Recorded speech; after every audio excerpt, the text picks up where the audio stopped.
The conclave of celestial order had decreed it unanimously.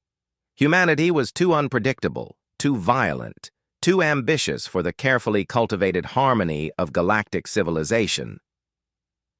High Archon Vostimir stood on the obsidian platform, his 7 limbs arranged in the formal pattern of sovereign declaration as the judgment was broadcast across 17,000 worlds. The species designated human has failed its probationary period. Their cognitive patterns show dangerous divergence from acceptable parameters. Their history reveals a disturbing tendency toward both self-destruction and expansion. The ruling is final. Earth will be isolated, memory wiped, and regressed to pre-industrial development. On Earth, people went about their lives unaware. Miranti Kalvek, captain of the deep space vessel Dauntless, was on shore leave in New Auckland when the sky turned an unnatural purple. She stood transfixed as rippling waves of energy cascaded down from orbit. "What the hell is that?" whispered her first officer, Brexel. The energy wave passed through them, leaving behind a strange tingling sensation. Around them, people paused. Mid-stride, eyes glazed. Then, as if nothing had happened, they continued walking. But something was wrong. Miranti watched in horror as New Auckland's skyline began to shimmer and transform. The quantum architecture towers dissolved into simple steel and glass. Flying vehicles descended to the ground, morphing into primitive wheeled transports. "They're rewriting reality," Brexil gasped. "But why aren't we affected?" Miranti's hand went to the medallion at her throat, a gift from the enigmatic voidwalker she'd encountered in the Carina Nebula. "This is protecting us somehow. We need to get back to the Dauntless before it's too late." They ran through streets that were rapidly devolving. Modern medical centers transformed into hospitals with crude equipment. Quantum communication hubs became buildings with primitive satellite dishes. Humanity was being erased, not physically, but technologically and mentally. Earth was being rewound to a state of ignorance. The Dauntless still waited at the spaceport, though the facility around, it was deteriorating rapidly. The ship's AI, Ozamir, greeted them with unusual urgency. "Captain, I've detected a massive reality distortion wave originating from the Archon homeworld. It appears to be systematically eliminating all evidence of human advancement beyond early 21st century parameters. Can we escape it?" Miranti asked, strapping into the command chair. "The wave is omnidirectional, but if we can reach superluminal velocity before the effect fully propagates, do it," she ordered. "Maximum thrust. We need to warn the outer colonies." The Dauntless roared into the atmosphere, fighting against forces trying to rewrite its very existence. Systems flickered as the reality wave attempted to transform the vessel into something more primitive. "Maintaining integrity at 64%, Ozamir reported. "The medallion you wear appears to be generating a localized field that's stabilizing our immediate environment." As Earth shrank behind them, Miranti watched the planet's orbital structures disappearing one by one. The lunar colonies, the asteroid mining operations, the defensive platforms, all vanishing as if they had never existed. "They can't just erase us," Brexil whispered. "Humanity has spread too far." "They're not erasing our bodies," Miranti realized. "They're erasing our achievements, our knowledge, our potential, trapping us in our own past." The Dauntless accelerated toward the jump point, engines straining against the laws of physics being rewritten around them. Behind them, Earth became a simple blue marble, regressed to a state centuries behind what it had been. "Jump drive charging," Ozamir announced. "But Captain, I'm detecting something unusual emanating from Earth. A signal. Or perhaps an echo, rippling outward faster than the regression wave." On her command display, Miranti saw it, a faint golden pulse spreading from Earth, racing ahead of the purple energy that was rewriting reality. "It's like the planet itself is sending out a distress call," she murmured. The Dauntless reached the jump point just as the regression wave nearly overtook them. As they prepared to leap into hyperspace, Moranti gripped her medallion and made a silent promise to the billions left behind on Earth. This was not the end of humanity. It was merely the beginning of their greatest test. 5 years passed in the shadows of deep space. The Dauntless had become the nucleus of a ragtag resistance, 97 human ships that had escaped the Great Regression. They called themselves the Remnant. Moranti stood on the observation deck of their hidden base in the Kuiper Belt, beyond what had once been human territory. The regression wave had transformed all inner colonies, but had weakened at the edges of former human space. "Status report," she requested as Commander Lysithea Cadmos entered. "We've completed another memory recovery procedure," Lysithea replied. "Operative Fasalvo has successfully regained 68% of his pre-regression knowledge of quantum mechanics." The medallion at Moranti's throat pulsed faintly. Over the years, they had discovered its true nature, a reality anchor, an artifact that existed partially outside normal space-time. Using it, they had developed techniques to reverse the memory wipes on recovered humans and restore their knowledge. And Project Prometheus? Kvailin believes it's ready for first-stage implementation. Rasul Kvailin was their chief scientist, a brilliant theoretician who had been developing a method to counteract the regression effect. His plan was audacious. If they couldn't undo what the Conclave had done, perhaps they could send a message to the past, a warning that might allow humanity to prepare. "The Earth signal is growing stronger," Lysithea reported. "The regression didn't just trap humanity, it awakened something." Initial reconnaissance of Earth had revealed a troubling truth. While superficially returned to early 21st century technology, the people of Earth were experiencing unprecedented rates of scientific inspiration. Breakthroughs that had originally taken decades were being compressed into months. It was as if the collective unconscious of humanity was fighting back against the imposed limitations. The Conclave had noticed, too. Their sentinel ships now orbited Earth, monitoring the anomalous development rates with growing concern. "They thought they were being merciful," Moranti said bitterly. "Instead of exterminating humanity, they chose to cage us. But they don't understand what they've done." The main holotank activated, showing a transmission from their stealth probe near Earth. Conclave ships were deploying a new type of energy field around the planet, a secondary suppression measure.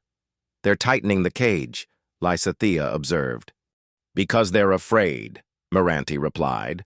"Summon the council. It's time to implement Prometheus." Hours later, the leaders of the Remnant gathered.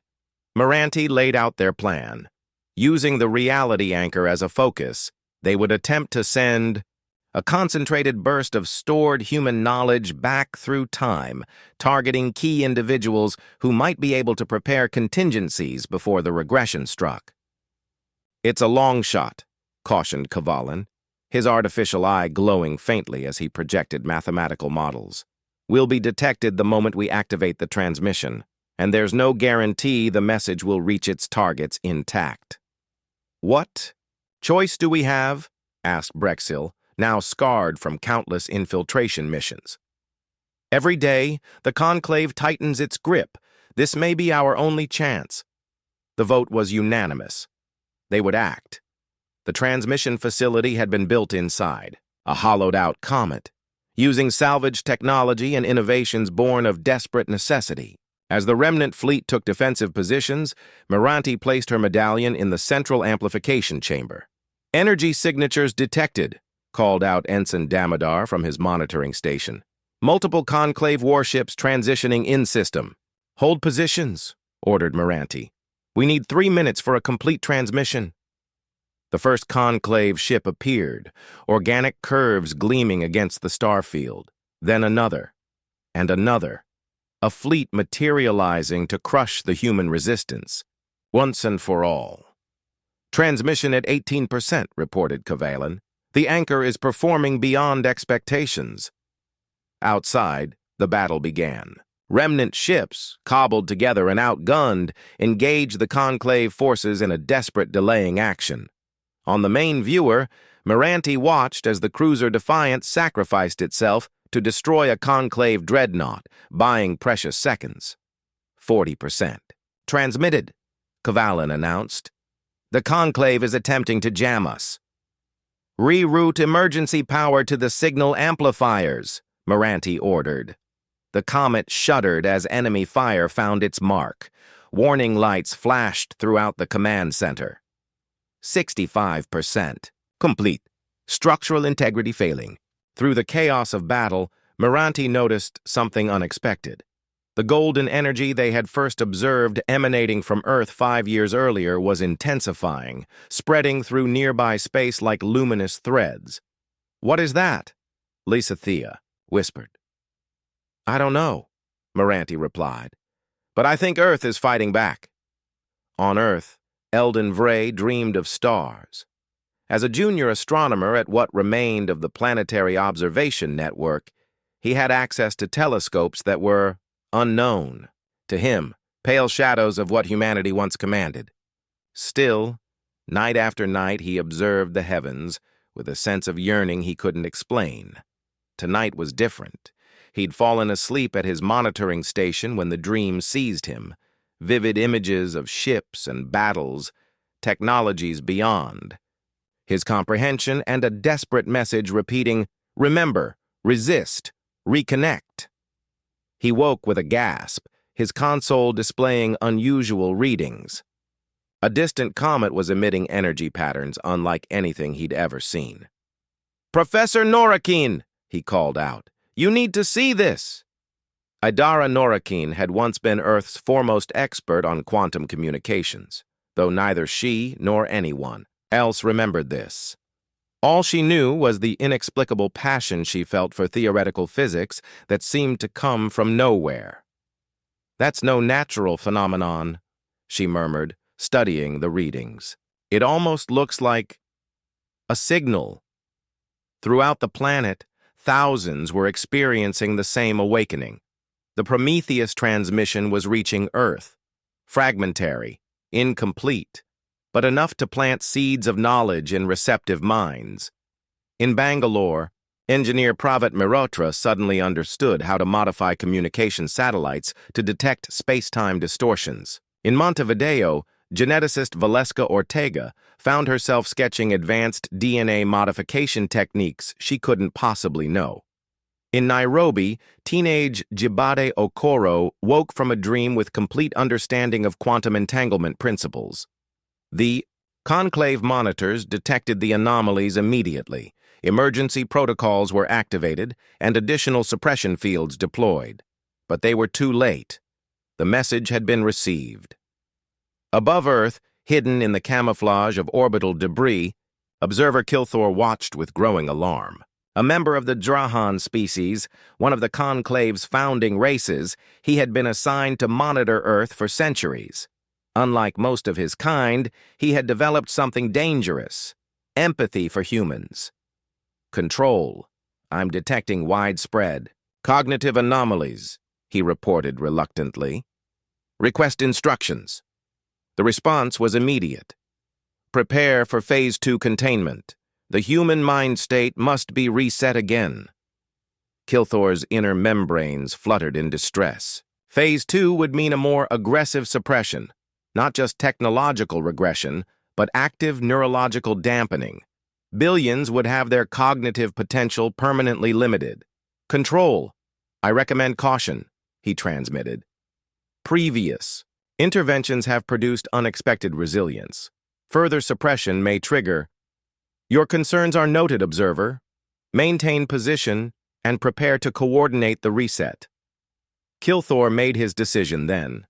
Centuries of observation had convinced him that the conclave was wrong about humanity. They weren't just chaotic and dangerous. They possessed a unique adaptability the universe needed.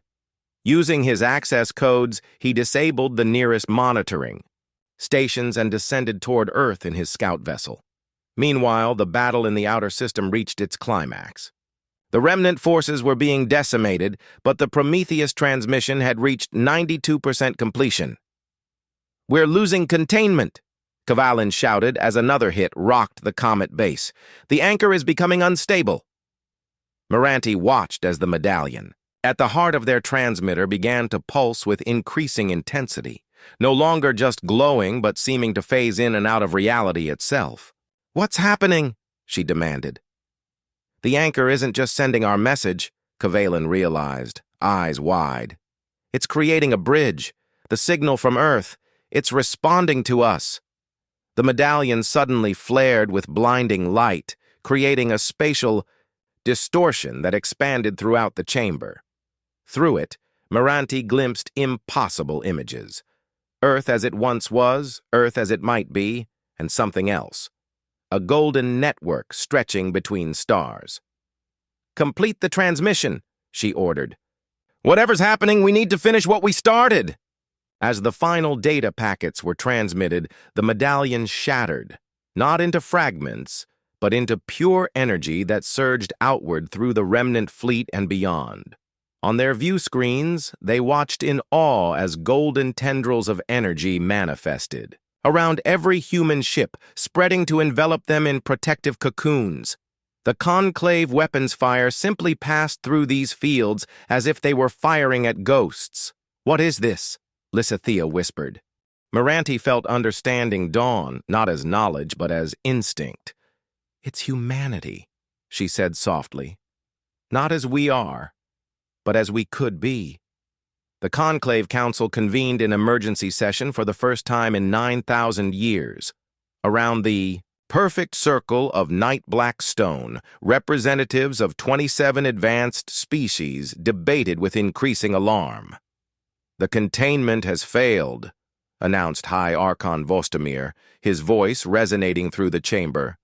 "The humans have not only resisted the regression, but have manifested what can only be described as a collective paracausal field." "Impossible!" hissed Delegate Shriek of the crystalline Ithmar. "No biological species has ever achieved field consciousness without transcending physical form first." Admiral Zuvex of the Strategic Fleet rose on her gravity column. "The human vessels are now impervious to our weapons. The energy field surrounding them operates on principles we cannot analyze, much less counter." Deep in the shadows of the chamber, Elder Motep stirred. One of the ancient Medusan founders of the Conclave, who rarely participated in proceedings. His voice was like rustling leaves. "We have seen this before. Long ago. We called them Titans." Silence fell across the council. "The precursors?" Vostimir asked, all 7 limbs rigid with shock. "Not precisely," the elder whispered, "but similar. A species reaching beyond their physical limitations to touch something transcendent." On Earth, the awakening accelerated. The fragmented memories transmitted by the remnant had taken root, spreading from mind to mind like a benevolent contagion. People began building technologies they shouldn't understand, making connections they couldn't explain. Elden Vray and Idara Narakin had gathered a growing coalition of the awakened. Working from a hidden facility beneath the Antarctic ice, they constructed a device that could detect the suppression field enveloping Earth. "It's like a membrane," Idara explained to the assembled team. "Not just technological, but affecting consciousness itself." "Can we break through it?" asked Pravat Mehrotra, who had traveled from India after experiencing his own awakening. "Not with any technology we can build," she admitted. "But there's something else happening. The field itself is changing." She displayed readings showing the suppression barrier fluctuating, golden energy infiltrating its structure like roots growing through concrete. "It's us," said Jibade Okoro, the young prodigy who had become their theoretical specialist. "Humanity is generating some kind of counterfield. Not individually, but collectively." Their discussion was interrupted by a security alert. Someone was approaching their hidden facility, a single figure trudging across the ice. "He's not human," said Valeska, studying the biological readings. "But he's alone and unarmed." When they brought the visitor in, they found themselves facing Kilthor, an alien who had monitored their world for centuries. "I come to warn you," he said through his translation device. "The Conclave prepares a final solution. They will not merely suppress humanity now. They fear what you are becoming and will attempt to sever your species from the universe itself. In the outer system, the remnant fleet had undergone a transformation. The golden energy had integrated, with their ships creating hybrid vessels of matter and luminous force. Wherever they traveled, they left trails of the golden network, a web connecting human-occupied space. Miranti, studying the phenomenon from the enhanced Dauntless, had developed a theory. It's like we've been existing in a reduced state all along, she explained to her officers. The Conclave didn't just regress our technology. They've been suppressing our true potential as a species for millennia. What we're seeing now isn't something new. It's what we always were. Finally, breaking free. Reports came in from across human space. The regression effect was reversing, accelerating beyond even pre-suppression levels. And the golden network, what they now called the mind field, was spreading to every world where humans dwelled. The Yesmer Conclave fleet is mobilizing, reported Brexil. Thousands of ships converging on Earth. They want to cut off the head, Miranti realized. They think Earth is controlling this transformation. Isn't it? Asked Lysithea. No, Miranti said with certainty. Earth is just where it started, but it exists in all of us now. We need to get to Earth before they do, not to defend it, but to complete the awakening. The Dauntless led the transformed remnant fleet toward their homeworld, moving through space in ways that defied conventional physics. They weren't just traveling through space, but partially outside it, following pathways in the golden network that allowed them to cross vast distances almost instantly.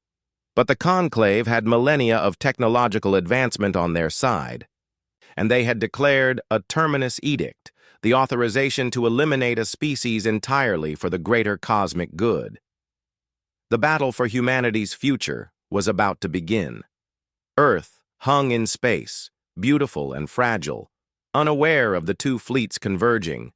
Upon it, one to annihilate, one to liberate.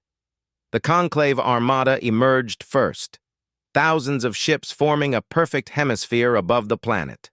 High Archon Vostimir himself commanded the flagship Eternal Judgment, its planet-killer weapon primed and ready. Begin the severance protocol, he ordered. Target the planetary consciousness nexus.